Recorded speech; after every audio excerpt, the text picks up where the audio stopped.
Welcome to LB Two Sisters One Journey, the podcast where real life, health, and growth meet.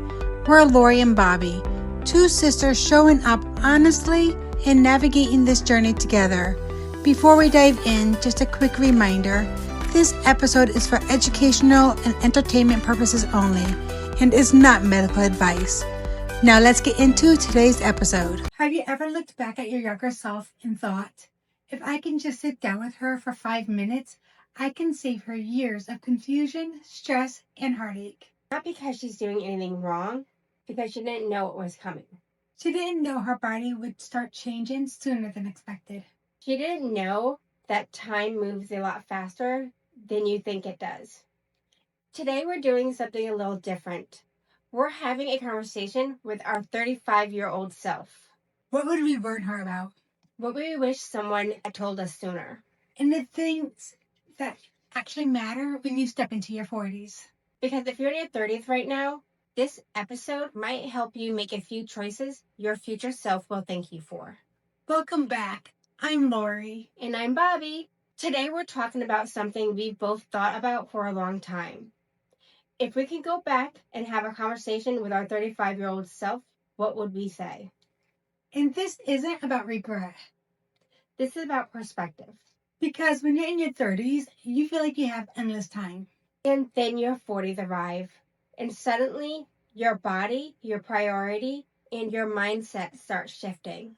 When I look back at myself at 35, I can see now that my body was already trying to tell me something. I was having hot flashes. My weight was starting to creep up. I was more irritable than usual. But instead of listening to my body, I ignored it. And I think a lot of women do that. We assume it's stress. We assume we're just tired. We push through the symptoms instead of asking what our bodies might actually be trying to tell us. Exactly.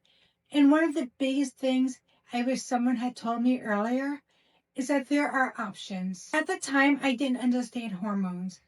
I didn't know what perimenopause really was. I definitely didn't know that things like HRT even existed. And that's a big conversation because so many women are just told to deal with it. But there are real tools and real support out there for women navigating these changes. Another thing I would tell my 35-year-old self is this. Start taking nutrition seriously. Clean eating wasn't something I focused on until later. And when you reach your 40s, you realize habits you build earlier really matter. And for me, the biggest thing I would say is this. Stop talking about your health and actually start doing something about it. Because I spent a lot of years saying things like, I'm going to start, I'm going to change, I'm going to get serious. But the actions didn't always follow the words. And when you look back, you realize that your health is something you can't keep putting off. If I could give my younger self one piece of advice, it would be this. Stop worrying about what other people think. I wasted so much energy on that. That one hits home because the truth is most people are too busy worrying about their own life to spend that much time judging yours. And another thing I wish I learned sooner is that it's okay to have boundaries with family, with friends, with anyone. Protecting your energy isn't selfish. It's necessary. And as women, we're often taught to take care of everyone else first. But if you never take care of yourself, eventually you'll run out of energy to give. Here is one of my hardest truths. I feel like I spent a lot of years living day to day, but not really living.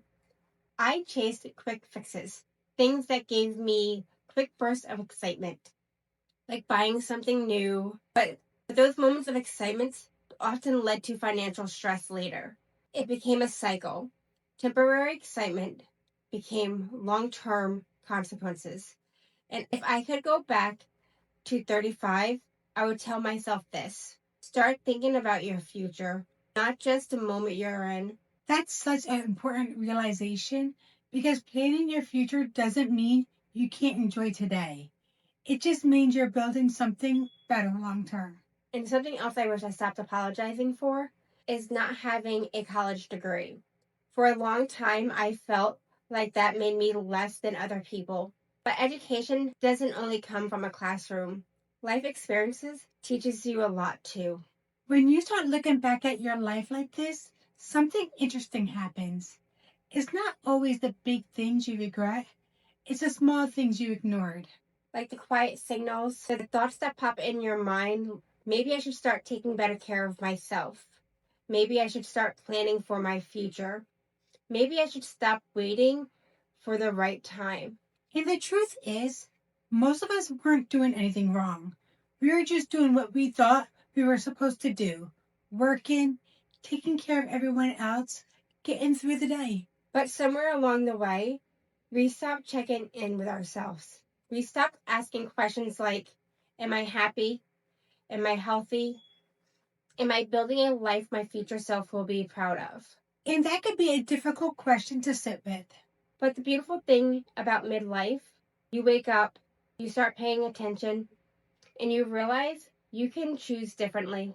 Something else no one really talks about is what it actually feels like to turn 40. When we were younger, 40 sounded like a huge, scary number. Life was slowing down. But the truth is, something very different happens. You start seeing your life more clearly. The things that used to feel urgent suddenly don't matter that much. And the things you ignored before suddenly feel very important. Your health, your time, your energy, your future. And one of the biggest shifts is realizing that time isn't unlimited. That realization can be scary at first, but it can also be incredibly powerful. Because once you realize your time matters, you start protecting it. You stop saying yes to everything. You start taking your health seriously. And you realize something very important. You are allowed to reinvent yourself. At 40, At 45, at 50. or anytime you decide your life needs a new direction. When it comes to motherhood, something I would tell my younger self is this: children don't define your worth. If you can't have kids, your life can still be full and meaningful. There are so many ways to live a beautiful life. For me, the conversation looks a little different because I have always wanted a big family. If I could go back to 35, I would tell myself a few things clearly. Freeze your eggs. See a fertility specialist sooner. Don't assume you have endless time because sometimes we trust timing when what we really needed was information and action. If I could sum it up in one message to my 35-year-old self, it would be this: listen to your body sooner. Take your health seriously earlier. And stop worrying about what everyone else thinks. And for me, it would be this. Your future deserves more planning than you're giving it. Your health deserves real action, and the dreams you have for your life won't happen unless you start moving towards them.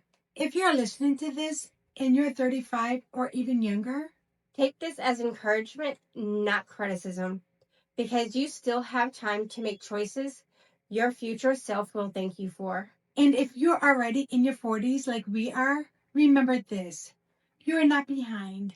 You're learning, you're growing, and the best chapters of your life are still ahead of you. And remember, beautiful people, it's never too late, you're not too old, and the best is yet to come. If this episode spoke to you and you want to keep taking this journey with us, hit subscribe and stay connected. Share this episode with someone who may need it, and leave a review. It truly helps more women find our channel. If you like to connect with us beyond the show, check out the links in our bio for all our social platforms. You don't have to do this alone, and we'll meet you right back here in our next episode.